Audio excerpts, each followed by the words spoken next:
Welcome back to our channel online school.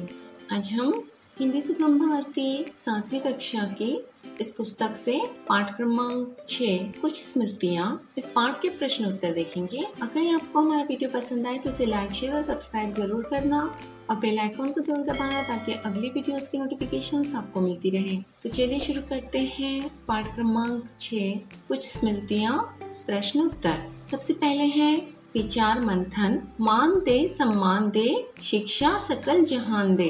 तो इसका मतलब हमें लिखना होगा। तो इसका उत्तर है शिक्षा से व्यक्ति को मान सम्मान सब प्राप्त होता है, इसलिए विश्व के सभी व्यक्तियों को शिक्षा प्राप्त होनी चाहिए। शिक्षा का आधार साक्षरता है। शिक्षा के द्वारा ही मानव में नैतिक गुणों का विकास होता है। साक्षरता का यह अर्थ नहीं होता कि उसे हस्ताक्षर करने आता है। हमारे देश के नीति निर्देशक अध्याय में धारा 45 के अनुसार 14 वर्ष की अवस्था पूरी करने तक प्रत्येक बालक बालिका के निःशुल्क अनिवार्य शिक्षा का प्रावधान किया गया है। देश की आज़ादी के इतने वर्ष बाद भी हम अपने देश की जनता को शिक्षित नहीं कर पाए हैं। सरकार सभी को शिक्षित करने के लिए ही पूरे देश में सर्व शिक्षा अभियान चला रही है। गाँवों में प्रौढ़ लोगों को शिक्षित करने के लिए प्रौढ़ शिक्षा अभियान चलाया जा रहा है। उम्मीद की जानी चाहिए कि आने वाले कुछ वर्षों में सभी लोग शिक्षित हो जाएंगे।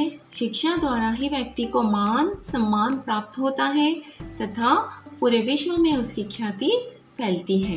अब अगला है बताओ तो सही। भारत के अब तक के राष्ट्रपतियों के नाम और उनका कार्यकाल बताओ। तो यहाँ पर मैंने राष्ट्रपति और उनके कार्यकाल लिखे हुए हैं की सूची बनाई है। सबसे पहले जो हमारे राष्ट्रपति थे भारत के वो डॉक्टर राजेंद्र प्रसाद थे और उनका कार्यकाल 26 जनवरी 1950 से 13 मई 1962 था। डॉक्टर सर्वपल्ली राधाकृष्णन 13 मई 1962 से 13 मई 1967। डॉक्टर जाकिर हुसैन 13 मई 1967 से 3 मई 1969। श्री वराहगिरी वेंकटगिरी 3 मई 1969 से 20 जुलाई 1969। मोहम्मद हिदायतुल्लाह 20 जुलाई 1969 से 24 अगस्त 1969। श्री वराहगिरी वेंकटगिरी 24 अगस्त 1969 से 24 अगस्त 1974।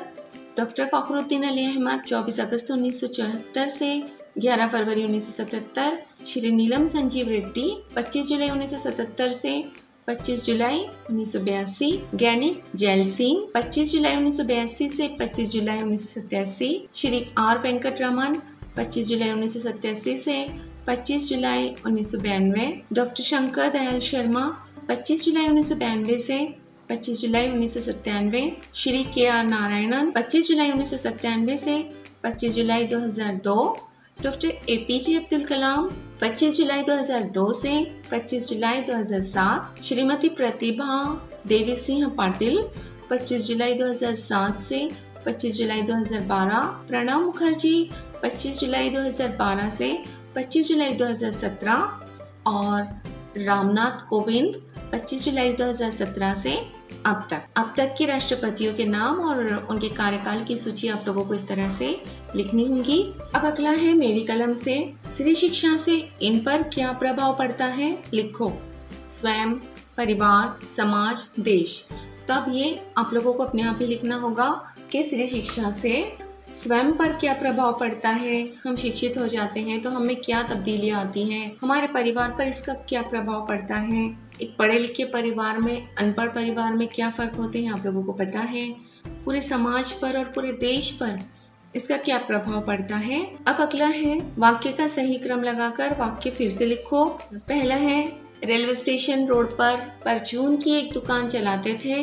दूसरा है सबसे नज़दीक कॉलेज तिरुचिरापल्ली में था। उसके बाद सोलोमन जी ने मेरे स्वाभिमान को जगाकर एक ऊंचाई दी थी और सारस को समुद्र के ऊपर अक्सर मंडराते देखता था। तो इसका सही क्रम इस तरह है। सबसे पहले है सारस को समुद्र के ऊपर अक्सर मंडराते देखता था। उसके बाद है सोलोमन जी ने मेरे स्वाभिमान को जगाकर एक ऊंचाई दी थी। उसके बाद लिखना होगा सबसे नज़दीक कॉलेज तिरुचिरापल्ली में था और अंत में रेलवे स्टेशन रोड पर परचून की एक दुकान चलाते थे। तो ये उसका सही क्रम होगा। अब अगला है भाषा की ओर। चित्र के आधार पर सभी कारकों का प्रयोग करके वाक्य लिखो।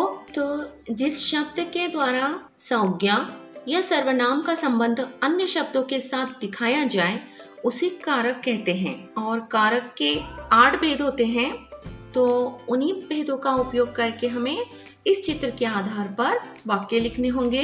तो इसका जो उत्तर है मैंने यहाँ पर लिखा हुआ है और उसी में कारक के 8 भेद भी बताए हुए हैं। सबसे पहले है मछुआरे ने जाल फेंका, तो ये जो है ये कर्ता कारक है।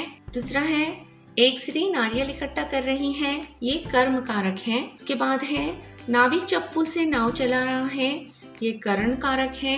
नंबर 4 एक लड़का पेड़ से नारियल तोड़ रहा है, ये अपादान कारक है।